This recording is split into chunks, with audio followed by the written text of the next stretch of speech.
Merry Christmas! Ang ganda niyo pong tingnan sa mga kulay. Kulay green, red, maroon, purple, iba't ibang kulay po. But this time po is a day of celebration ng kapanganakan ng Panginoon. Hindi po siya taon-taon pinapanganak, but taon-taon po natin sinisilibrar sapagkat tayo po ay masaya. Yung puso po natin ay patuloy pong lumulundag sa galak sa tuwing ating pong inaalala na mayroon pong isang sanggol na ipinanganak sa Sabsaban 2,000 years ago.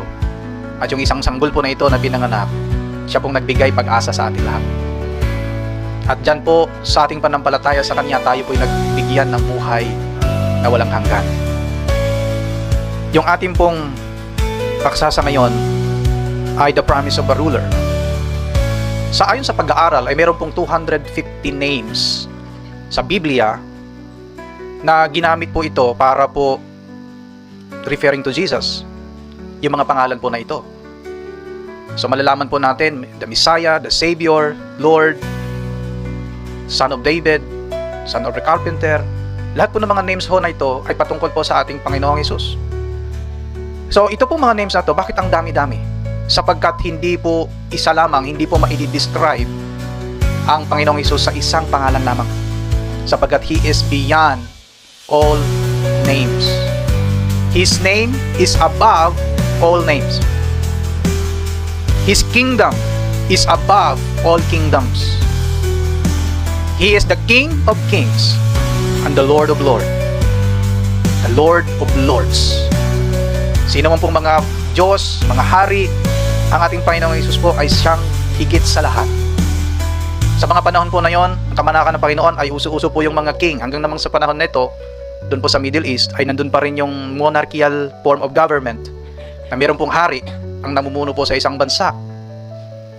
But si Jesus po ay kinikilala po siya na hari ng kapayapaan, na siya po ay darating ng isang hari, na isang ruler ng kapayapaan. Hindi po siya pumunta para po sa isang digmaan na physical kingdom, but siya po ay pumunta para po sa isang kingdom na spiritual. Ruler is equivalent to king. Jesus would come as ruler or as king. Jesus would come as king, but He is the King of peace. Siya po ay Diyos ng kapayapaan. Siya po ay hari ng kapayapaan. He is eternal ruler and the chief of all rulers in the world. He would deliver His people out from the bondage of sin and death in a peaceful means. Sa isang mapayapang paraan. Yung mga issue po natin sa mga bansa sa panahon ngayon, sinasabi po, idadaan natin sa diplomasya, sa mapayapang paraan. Ang Panginoong Hesus po ay ang kanyang paghahari ay isang mapayapang paraan. Alam po natin sa kanyang buhay, simula po siya pinanganak, lumaki, nagministry, ay nakikita po natin yung kanyang kapakumbabaan. Ang ating Panginoong Hesus, ang ating pong modelo pagdating po sa kapakumbabaan at sa kapayapaan. He is our great shepherd and is able to provide everything. Why? Because He is our great shepherd. As He is our great ruler, we have to obey and to submit to the lordship of our Lord Jesus Christ. Kung minsan po ay nakakaligtaan po natin madalas na sinasabing the Lord is my Savior and Jesus Christ is my Savior and Lord. Pero kung minsan po ay nakakalimutan po natin that ang ating Panginoon din pala Jesus ay ruler din pala. Ibig sabihin, He is the ruler of our lives. And therefore, we have to submit to His leadership. We have to submit to His lordship. If He is the Lord in our lives, we have to submit His lordship. Sundin po natin ang Panginoon. Kung siya po ang master sa lahat ng mga master, ay dapat po natin siyang sundin. Sabi po dito sa verse na binasa po natin, but you Bethlehem Ephratah, though you are small among the clans of Judah, out of you will come for me one who will be ruler over Israel, whose origins are from of old, from ancient times. Therefore Israel will be abandoned until the time when she who is in labor gives birth, and the rest of his brothers return to join the Israelites. He will stand and shepherd his flock in the strength of the Lord, in the strength of the Lord, in the majesty of the name of the Lord his God. And they will live securely, for then His greatness will reach to the ends of the earth, and He will be their peace. Isang maliit na bayan po na pangalan ay Bethlehem, na hindi po kilala. Smallest among the clans of Judah. Pero galing po sa bayan po na ito, ipapanganak po ang isang sanggol na magiging chief of all rulers. Jesus would rule as the chief ruler. He is not only the Savior, but He is also the ruler.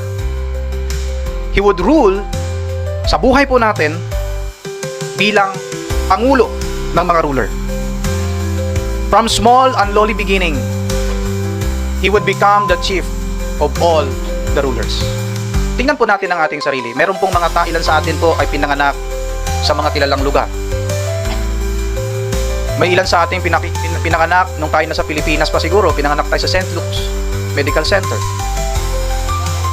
Yung ilan po sa atin ay pinanganak po doon sa isang barong-baro. Yung iba po sa atin ay pinanganak dahil karamihan sa atin sa Pilipinas po pinanganak. Pinanganak po tayo siguro sa isang lying in. Meron namang iba po sa atin, pinanganak po, ang mga nag-a-assist sa kapanganakan po natin ay mga tinatawag na kumadrona, mga hilot. Pero alam niyo po ang ating Panginoong Hesus, nung siya ay pinanganak siya sa isang lugar na hindi po kilala. At bukod pa doon na hindi kilala yung lugar po na yon, pinanganak po siya hindi po sa hotel, hindi po sa kilalang hospital, siya ay pinanganak sa kung saan yung mga baka. Imagine niyo po yung kate ng balat po ng panahon na yon, may mga damo po doon, kinakain po ng mga baka. Doon po nakahiga ang Panginoon. Nung nakaraang 3 weeks ago siguro, nangangati po ako. Dahil yung pala'y dahil sa lamig. Nag-dry po yung aking skin at dito po, nangangati po ako. At salamat naman ngayon gumaling na, no? At hindi naman nakahawa siguro. Dahil po, pakiramdam ko sobrang kati. Kinakamot ko pong ganyan para hindi masugat. Imagine po ang Panginoong Hesus humiga sa ganong klaseng higaan kahit na may sapin. Yung pong mga lumilipad po galing po doon sa mga ipa na mga palay. Makati po yun. Pinanganak po siya doon at naririnig po yung sound ng mga baka, yung mga kambing. Mababang klase pong kapanganakan sa isang hindi kilalang lugar. Imagine po. Pero ano po yung pangako po dito sa verse na ito? Out of you will come for me one who will be ruler over Israel. Out of you, you are small in the clans of Judah, hindi kayo kilala. Maliit na clan na lugar, hindi kilala. Pero mula sa iyo, magmumula sa iyo ang tagapagligtas, ang ruler. The King of Kings will come out from you. Kaya po, kung minsan wag nating ismulin ang mga small. Nakita ba natin yung mga background natin? May nagsabi na ba sa inyo noon na parang wala kang marating? Dahil hindi ka nag-aral, yung pinanganak ka sa bundok, pinanganak ka sa squatter area, pinanganak ka ng isang mahirap na pamilya, pinanganak ka sa hindi kilalang pamilya, pinanganak ka na marami kayong utang. Ano po yung mga beginnings natin? We all have these humble beginnings. Alis lamang po kung kayo pinanganak talagang sobrang napakayaman na. That's exemption. Marahil hindi nyo po naranasan po yung lowly kind of life nung kayo po ay maliit pa lang. Pero siguro po I believe, siguro 80% o 90% sa atin dito ay dumanas po ng mababang kalalagayan po nung simula. Ngayon lang kayo naging bilyonaryo. pero siguro po sa kwento ng inyong buhay, maiyak na lang tayo kung titignan po natin. Balik tanawin po natin kung saan tayo nanggaling. Kung saan tayo nanggaling, yung pinanggalingan po natin. At yan po ay magkikip sa atin to remain humble. When we always look back to where we came from, that would keep us humble. Makikita po natin, ano bang ipagmamayabang ho natin? Ang Diyos po na may-ari ng lahat ng bagay, lumikha ng lahat ng bagay, ay pinanganak sa isang mababang klaseng kapanganakan sa lugar na hindi kilala. Bagkus siya po'y may-ari ng lahat ng bagay. Hindi ba dapat po ang isang hari ay pinanganak sa palasyo? Hindi ba yung isang ruler po ay ipinanganak sa isang prominenteng pamilya? Sa isang pamilya na kilala, sa isang pamilya po na mataas ang pinag-aralan, sa isang pamilya na mayaman. Pero ang Panginoon, pinanganak ang kanya pong nanay, kanyang tatay po, karpentero, mangingisda. Bilang tao, siya pinanganak sa pamamagitan po ni Mary at ni Joseph. Bagamat wala pong kinalaman si Joseph po dito, pero siya po tumayong tatay. Kaya po dumating ang panahon nung siya nagmi-ministry, ay lagi pong sinasabi ng mga tao, sino itong si Jesus? Siya'y taga Nazareth. Meron bang mabuting nanggagaling sa Nazareth? Pinanganak po siya sa Bethlehem, pero lumaki po siya sa Nazareth. Pinanganak siya sa Bethlehem, at si Haring Herodes po ay pinapapatay po niya, pinahan po niya yung mga sanggol, 2 years old pababa. Kaya po ang kanyang mga magulang ay tumakas po sila papunta ng Egypt. Pagkatapos pong mamatay ang hari na ito, ay nagbalik po sila. Pero sila po ay hindi sa Bethlehem. Sila po ay nasa Nazareth. Isang bayan po ito, kaya po siya po ay tinatawag na Jesus the Nazarene. Sounds familiar? Nazarene. Kaya we are the Church of the Nazarene. Minami Orawa Nazarene Church. Napakaganda po ng pangalan po ng Nazarene. Hindi dahil pangalan po ng church natin yon, ng denomination natin. Lahat po ng ating mga churches ay may nakakabit pong pangalan Nazarene, because we are one denomination. Iba-iba lamang pong lugar, pero isa lamang tayo. Jesus the Nazarene. Siya po yung lumaki sa Nazareth.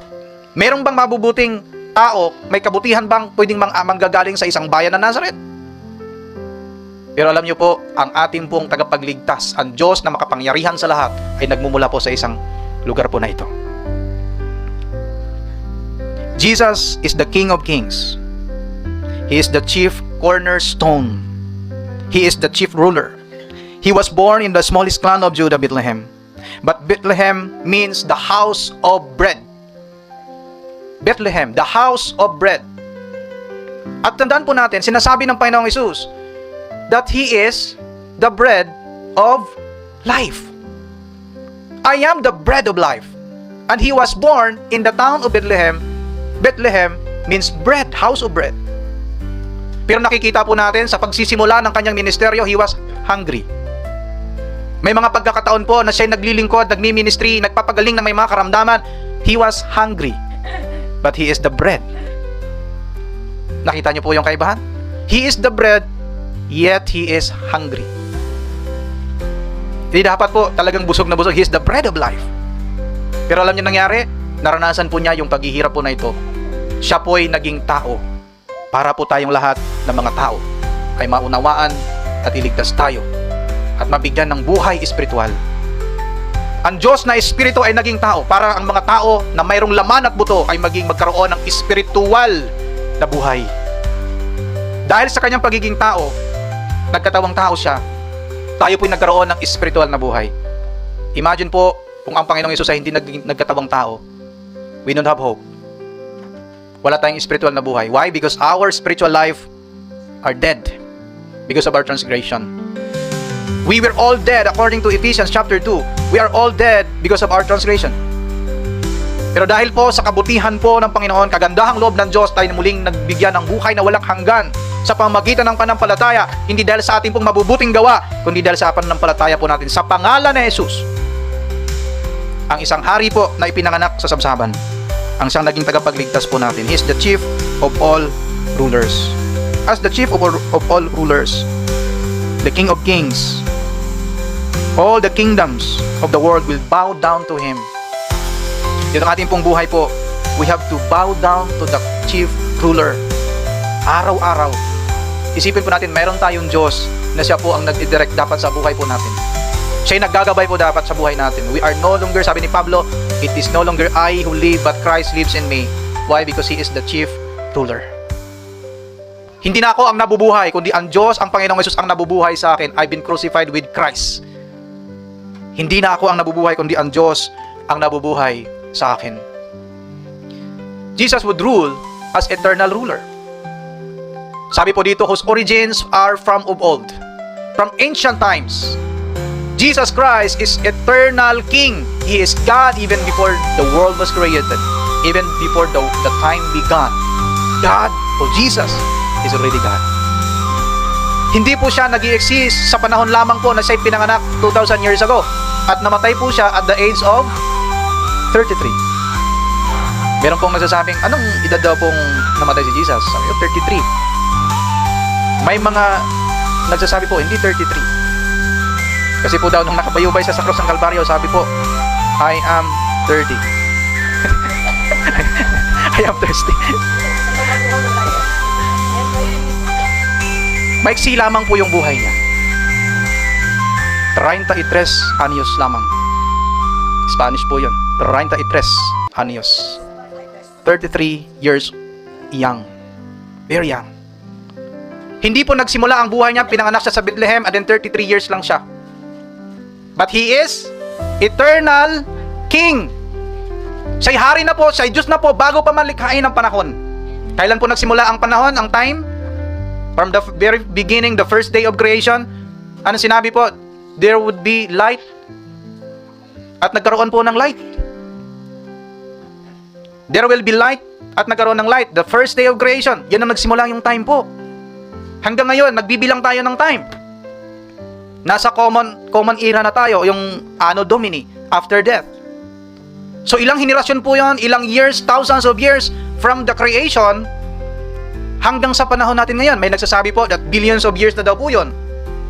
Dahil yung mga dinosaur ay nabubuhay sila billions of years sa mga panahon na yon. Ito po yon. Hindi po nare-record kung ilang years po yung bago palikhain yung lupa, yung pagkasunod-sunod. Di natin alam, billions of years na pala yon bago pa niya likhain ng tao. At baka nga, noong mga panahon na yon, may mga dinosaur na talaga. Na ayon sa mga scientifico, ay billions of years. Pero ang ating Panginoon, He exists even before the time began. Hindi pa tayo nagsusulat ng kalendaryo, wala pang naimbentong kalendaryo na ginagamit natin ngayon, yung Gregorian calendar. Yung before Christ ay nilagyan po ng common era o yung BC, ano? Sa panahon po natin ngayon, AD. Because of the Gregorian calendar o Gregorian calendar na ginagamit natin ngayon. Noong panahon po na yon ay wala. Tinitingnan po nila ang mga panahon po na yon, ilang years po yon, even before the creation of the world, wala pa mang bagay na nilikha sa sanlibutang ito, ang Diyos ay Diyos na. So ano pong may pagmamayabang natin sa Diyos? Wala. Hindi po natin sasabihin, Panginoon, thank you. O di kaya sasabihin natin, Lord, nandito ako. Dapat pagpalain mo ako. O Panginoon, dapat masaya ka kasi nandito ako. Kung minsan parang utang na loob ng Diyos pa na pinaglilingkuran natin siya. Pero alam niyo po, wala po tayong dapat ipagmalaki, ipagmayabang sa harapan ng Diyos sapagkat hindi pa tayo nilikha lahat. Wala pa pong anumang bagay na nalikha, siya ay Diyos na. Hindi po tayo kawalan sa Kanya. Pero kung siya po ay wala sa buhay natin, malaking kawalan po sa atin kung wala ang Diyos sa ating puso. Because He is eternal King. He exists even before the time began. Even after the time closes, He is still God. Kailan po matatapos ang panahon? Sa Kanyang pagbabalik. Hindi na po tayo magbibilang sa kalendaryo. Ilang araw na lamang po, 2025 na. Pagdating po ng pagbabalik niya, stop na po yung lahat ng time. Bakit po wala ng time? Because we will be with the Lord forever. Hindi na po tayo nagbibilang ng time sa panahon na yun. Dahil forever po yun. Walang hanggang buhay na ipagkakaloob po sa ating walang hanggang Diyos. Dahil siya walang hanggang because He is eternal God. Those who believe in Him will have eternal life. That's His promise. Praise God that our God whom we worship today is eternal God. Hindi po siya magtatapos. Siya po'y walang hanggan. Tayo po, alam po natin kung kailan tayo ipinanganak. Pinanganak po ako 1990.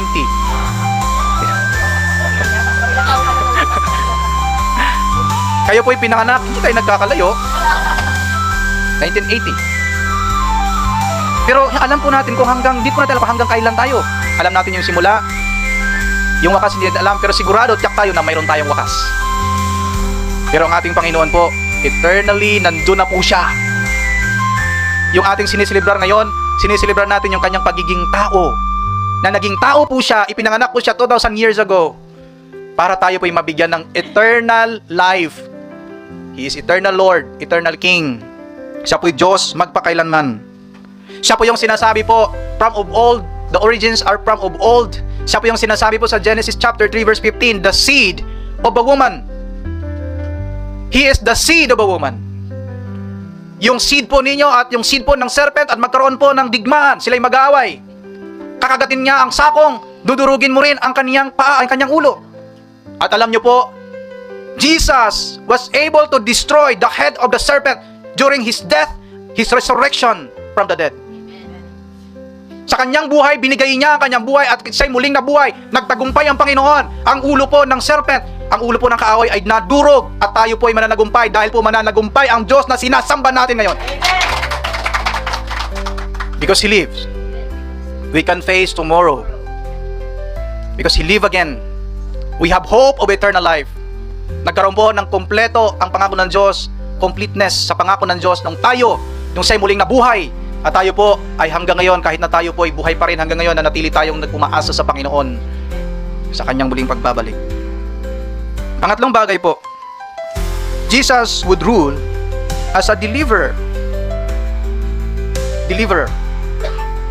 Sabi po doon sa verse 3, therefore Israel will be abandoned until the time when she who is in labor bears a son, and the rest of his brothers return to join the Israelites. Ito yung patungkol po sa kanilang captivity, na sila po yung naging bihag. They were abandoned. The Israelites were abandoned for certain period of time. Pero ang pag-asa po na binigay until ng isang sanggol ay ipanganak. Jesus would deliver His people and would bring unity to all people under His messianic kingdom. Sabi doon, lahat po magjo-join sa Israelites, and the rest of His brothers return to join the Israelites. Magkaroon po ng unity. It implies not only to the kingdom of Israel, to the people of Israel, but to all the people in the world who believe in the Lord Jesus Christ. There would be unity in the Spirit. There would be unity as a church, as one body, as Christ saved the world. Siya po ay magkaroon, ang katawan po niya, ang mga manampalataya ay magkaroon pong unity. Iba-ibang lahi, iba't ibang pinanggagalingan, iba't ibang lingwahe, but we have one Lord and Savior, our Lord Jesus Christ. He would deliver His people. There would be restoration and deliverance in the Lord Jesus Christ. Amen? There would be restoration and deliverance in the Lord Jesus Christ. Kung gusto niyo pong ma-deliver sa inyo pong kinasasadlakan ngayon na sitwasyon, kung gusto niyo ma-restore sa kabanalan ng Diyos, gusto niyo ma-restore lahat po ng nawala sa iyo, just come to the Lord Jesus Christ. He is the God of restoration. He will restore us. Siya po ang magdi-deliver sa atin sa mga situation po na hirap na tayo. He will deliver His people, Israel, and all the peoples on earth from the bondages of sin. Jesus can deliver us from any situation sa buhay natin. He can enable us to conquer sin in our lives. Yung mga kasalanan po natin na ginagawa natin na parang hirap na hirap tayong makonquer, God will give us enablement in order for us to be conquerors, to conquer those sins na tayo po'y nakatali po doon. Gusto natin kumawala, pero hindi po tayo makakawala sa nakatali sa atin. Jesus came para tayo po'y binigyan ng pagkakataon na makawala po sa tanikala po na yon ng pagkakasala, tanikala po ng paggawa ng labag sa kalooban ng Diyos. Lahat po na yan, pinalaya tayo ng Panginoon. Tayo po'y malaya na, mga kapatid. Hindi na po tayo babalik sa dati. Bakit po? Tayo pinalaya na ng Diyos. He is our great deliverer. He deliver us from the bondage of sin and death. Wala na pong kamatayan sa sino mang nasa Panginoon spiritually. Pinalaya po in His death, He conquered death. Sa pamagitan ng kanyang kapanganakan, pinanganak tayo muli. Sa kanyang muling kamatayan, ay binigyan tayo ng buhay. Sa kanyang kamatayan sa cross at muling pagkabuhay, at tayo rin po'y binigyan ng buhay na walang hanggan. Sa pamamagitan po niya, na-deliver po tayo sa lahat po ng mga hindi kanais-nais sa harapan ng Diyos. So we can conquer sin. Hindi na po natin pwedeng sabihin, gusto kong bumait pero hindi ko magawa. Bakit hindi mo magagawa? Ang Diyos mo ay nagbigay sa iyo ng kakayahan para ikaw ay magawa mo yung mga bagay na kailangan mong gawin. Itigil ang dapat itigil at magbalik loob sa Diyos. Hindi po natin pwedeng sabihin, tao lang ako. Tao lang ako, kaya po, nagkakasala kasi tao ako. So para tuloy ni sinisigaw pang tao ka. Paano kung hindi ka naging tao? Paano kung naging baboy? Hindi lechon ulo ka na. May lechon ulo yata dyan mamaya. Baboy. Kinakalabit na nga pa ng umaga eh.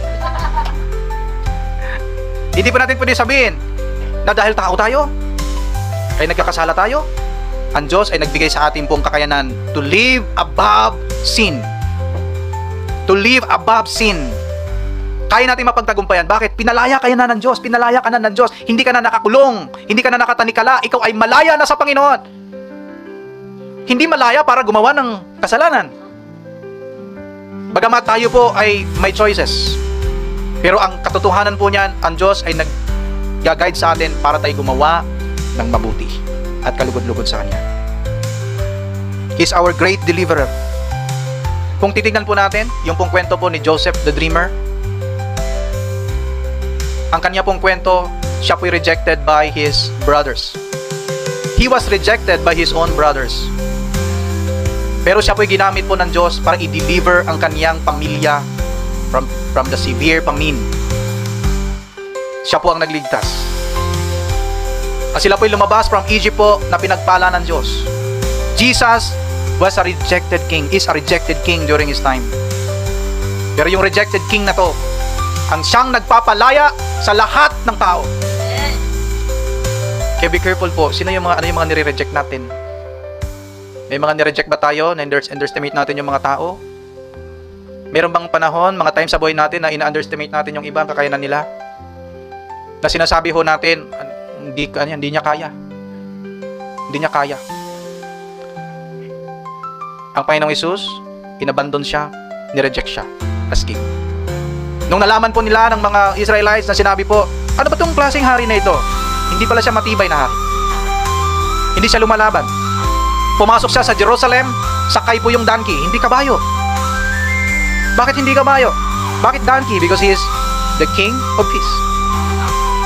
Hindi siya pumunta para po ay makikipaglaban physical kingdom sa physical mga kingdom, but siya po ay kinongker po niya sa pamagitan po ng spiritual kingdom ang kanyang dala.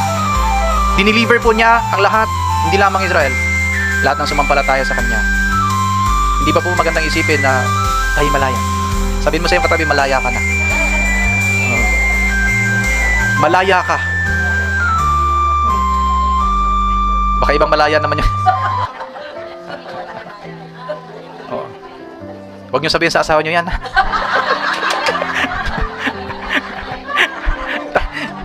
Pinalaya tayo ng Diyos mula sa pagkakasala natin. Bagong nilalang na po tayo.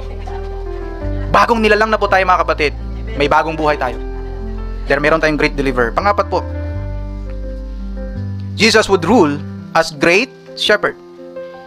Kung mapapansin nyo, Jesus is both the shepherd and the lamb. Kita nyo po yan? He is the shepherd but he is also a lamb. The lamb of God. Pareho po. Shepherd po siya at sa kanyang pagiging great shepherd, pinoprovide po niya sa kanyang mga flock, sa kanyang mga tupa ang kanilang pangangailangan. The Lord is my shepherd, I shall not be in want. He leads me still water to the green pasture. Pinahimlay niya ako sa masarap na himlayan. Pinoprotektahan niya ako sa kanya pong staff, sa kanyang rod. Ang ganda po kapag tingnan po natin that the Lord is our shepherd. Walang makakagalaw sa atin. We are untouchable. Why? Unless the Lord will permit. No one can touch His people. Unless God will permit, no one can do any harm to His people. Napansin nyo, yung kay Job, sabi po ni Satanas, nakipag-usap siya sa Diyos, itong si Job naging faithful sa'yo dahil wala namang pagsubok. Ganun ba tayo? Pag walang pagsubok po, paano kung nandyan na yung bayaran? Anyway, ngayon kasi may mga 13-month pay kayo. Marami kayong pera ngayon. Pero paano po yung tagtuyot na panahon? Tagtuyot po yung wallet. Pagsubok siguro yun. Maituturing po ninyo. Sabi si Job ay faithful sa'yo kasi hindi naman, wala namang pagsubok yan. Nag-uusap po sila. Sabi ng Panginoon, sige, try mo. So God permitted Satan to do something on Job. But sabi ng Panginoon, huwag mo lang siyang patayin, ha? Kalaan niyo po, God's mercy. Huwag mo siyang patayin. Paramdam mo lang sa kanya yung ganitong kwento, yung ganitong karanasan. Unless God permit. Kapatid, we are protected by our great shepherd. As a great shepherd, He knows our needs. Alam po niya kung tayo nauuhaw. Alam po niya kung tayo nagugutom. Alam po niya na nangailangan tayo ng kalinga. Alam po niya ang iniisip natin. Tayo nagugulumihanan, wala kapayapaan. Alam po ng Diyos, ang bilang great shepherd po natin, i-provide po niya sa atin ang lahat ng ito. Hindi tayo pababayaan ng ating Panginoon, our great shepherd. Siya po ang maggagabay sa atin. Siya po ang magkakaloob sa atin sa lahat ng ating pangangailangan. Napakaganda po ng katotohanan ito na hindi lamang siya Savior natin. He is our great shepherd. Tayo po na kanyang mga tupa. Bagamat kuminsan po may mga lumilihis na tupa. Pero yung rod at saka yung staff ay kaya po meron siyang paganyan. Dahil hinihila po, hinahatak po niya yung suwail na tupa. At pagka hinila po tayo, ano pong mararamdaman? Masakit. Bakit? May kalawit po dito nakalagay sa ating pong leeg. Hinihila tayo. Bakit tayo hinihila? Hindi tayo sumunod sa Panginoon. Sa ating great shepherd. Great shepherd. Sometimes God allow us to experience these painful experiences. Maybe that's one way, that's God's way of bringing us back into His will. Kaya po, we have to rejoice always. Sabi ni Pablo, rejoice in all circumstances. Why? Because we don't know na yung mga pagsubok na yun, yung pala yung paghihila niya sa atin, pabalik sa kanyang kalooban. Kaya we experience both painful experiences, happy moments in the Lord, and we have to thank Him every experience na meron tayo. In all situations. Why? Because God knows the things for our own good. Whatever the situation, we have to thank the Lord. Ito siguro yung sinasabi ni Pablo, rejoice in the Lord always. He will stand as the shepherd of his flock in the strength of the Lord, in the majesty of the name of the Lord his God, and they will live securely. For His greatness will reach to the ends of the earth. He knew our needs. He would protect us and lead us into the green pastures. Panghuli po, Jesus would rule with peace. He's the King of peace. And sabi sa verse 5, and He will be their peace, our peace. As the King of peace, He would reconcile all humans to God. The peace of God would reign in the hearts of all who believes in Him. Tingnan po natin. The peace of God will rule in the hearts of all who believe in Him. May kapayapaan po ang lahat. Siya po ang mangingibabaw. Ang kapayapaan. Hindi po yung mga hinanakit ang nangingibabaw. Hindi po yung sama ng loob ang nangingibabaw. Hindi po galit ang nangingibabaw. Ang nangingibabaw po, kapayapaan ng Diyos. He will rule our hearts with peace. Sa lahat ng sumampalataya. Kaya po sa atin, we are peace-loving people. Peace-loving people. Hindi tayo pala away. Bakit po? We have the peace of God in our hearts. Kung ano man yung mga naririnig natin salita na nakakasakit, hayaan nyo na yun. Huwag na pong palakihin yung maliliit. No? Minsan naman yung maliit, pinalalaki. Nawala tayo ng kapayapaan. Ba't pinalalaki niyo ba, masusolve yan? Mas lalong lalala. So kinakailangan po mamuhay tayo na may kapayapaan. Kung chinismis ka niya, sinabing ang ganda-ganda mo raw, thank you. Diba? Oh. Huwag mo nang pansinin kung ano man yung wala namang magbabago sa'yo. Gaganda ka pa ba lalo? Pag sinabi yon, baka. Ang kapayapaan po ay dapat maghari sa puso natin because we have the God of peace. And they will be their peace. Kapayapaan po ng Diyos ang maghahari. He is the humble King. Kaya po mayroon pong kapayapaan, dala po niya yung kapayapaan. Peace is very important in our lives. Napakaganda po, napakahalaga po nito. No matter how rich we are, how popular we are, how educated we are, how successful we are, kung tayo may naging successful, kung wala tayong peace, ang hirap pa ding matulog. Pag ikaw ay nandyan na sa'yo ang lahat, nasa'yo na ang lahat, maliban sa kapayapaan, kahit anong gawin mo pa sa iyong salapi, di mo mahanap eh. Diba? Nag-aaway nga lang kayo ng asawa nyo. Sabi mo, lalabas nga ako, bili ako ng ganon, ganyan-ganyan. Pag uwi mo sa bahay, andun pa rin. Sabi nyo, matulog nga ako. Pero iniisip nyo pa rin yun. Hindi talaga eh. Napakahalaga po ng kapayapaan, mga kapatid. At tayo pong mga manampalataya, yun pong gift sa atin ng Diyos. Binigyan tayo ng kapayapaan sa puso natin. Peace is everything. Even though we are not blessed with material things in this world, but if we have peace in our hearts, it is everything.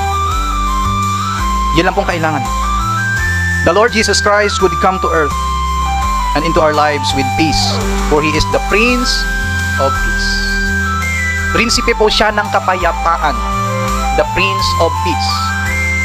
Ang prinsipe pa na ito ay nasa puso na natin. Kung ang prinsipe, imagine that, the Prince of Peace is in our hearts. Ano pang dahilan na tayo po'y hindi po mapayapa? Andito na nga sa ating buhay.